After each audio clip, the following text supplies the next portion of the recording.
Live from the historic Beverly Wilshire Hotel in Beverly Hills, it's the 47th Annual Gracie Awards.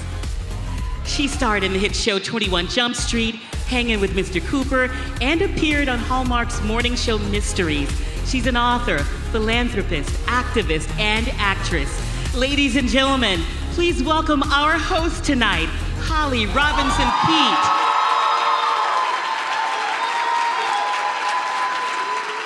Congratulating people and giving shout outs on a great show. Let's send a shout out to our announcer. She was the first African American ever to host a full-time show on Z100 New York, and she's now the new afternoon host on the Odyssey's 94.7 The Block in New York City. Let's give it up for Shelley Wade.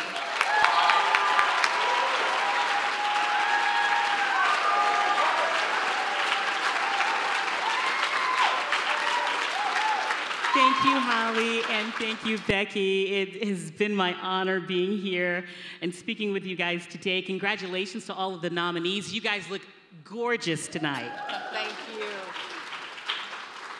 They're former Divas champions and the WWE tag team, the Bella Twins. Please welcome our next presenters, professional wrestlers Brie and Nikki Bella. Marguerite Higgins, Helen Kirkpatrick, Lee Miller, Ruth Cohen, and Martha Gellhorn were maverick journalists of their time. In 1944, Gellhorn wrote to the U.S. military, "It is necessary that I report on this war. I do not feel there is any need to beg as a favor for the right to serve as the eyes for millions of people in America who are desperately in need of seeing, but cannot see for themselves." They rejected her request, so she stowed away on a hospital boat landing on Omaha Beach and was the first woman to report on D-Day. Marguerite Maggie Higgins was 24 years old when she covered World War II, and when war broke out in Korea, she was one of the first reporters on the ground. Ordered to leave, she appealed directly to General MacArthur, who recognized her courage and integrity. Embedded with the Marines, she reported on the invasion at Red Beach and became the first woman to be awarded a Pulitzer Prize for international journalism.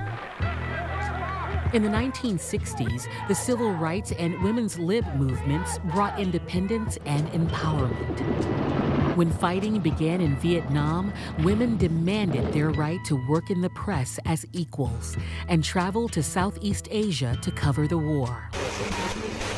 It was early in April that Miss Webb was officially listed as dead. I'm a very ambitious person.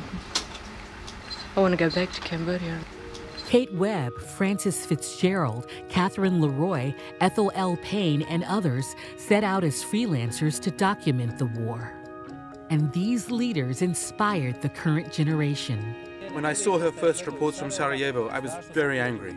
The first time I went to Afghanistan was because I had read about the situation for women living under the Taliban, which bears all the hallmarks of genocide. Ruling party stormed a peaceful protest site in the capital, Colombo. Today, courageous women cover conflicts around the world, including Sudan, Yemen, and Ukraine.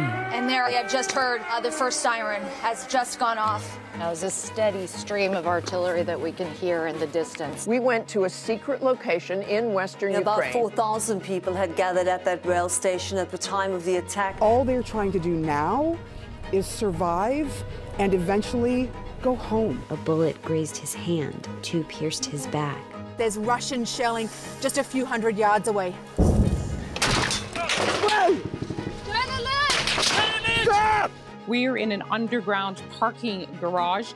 Many others are here. We can just show you where we are. And for the Ukrainian reporters living on the front line, it is more than a story. It has been absolutely surreal covering the bombing of our peaceful cities. Brave Russian reporters risked their lives to protest and to speak truth to the world. I think our biggest weapon now as journalists is just to tell the truth, to show what is going on. What does it feel like as a mother just to have all of this out of your control? the people we're talking to, they're experiencing a mix of emotions that is unimaginable unless you are standing directly in their shoes.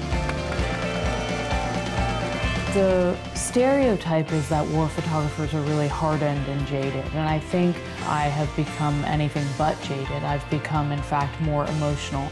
It's given me a great appreciation for the life I have. We respect and honor all the women journalists who have died in the field, sacrificing their lives to report the truth.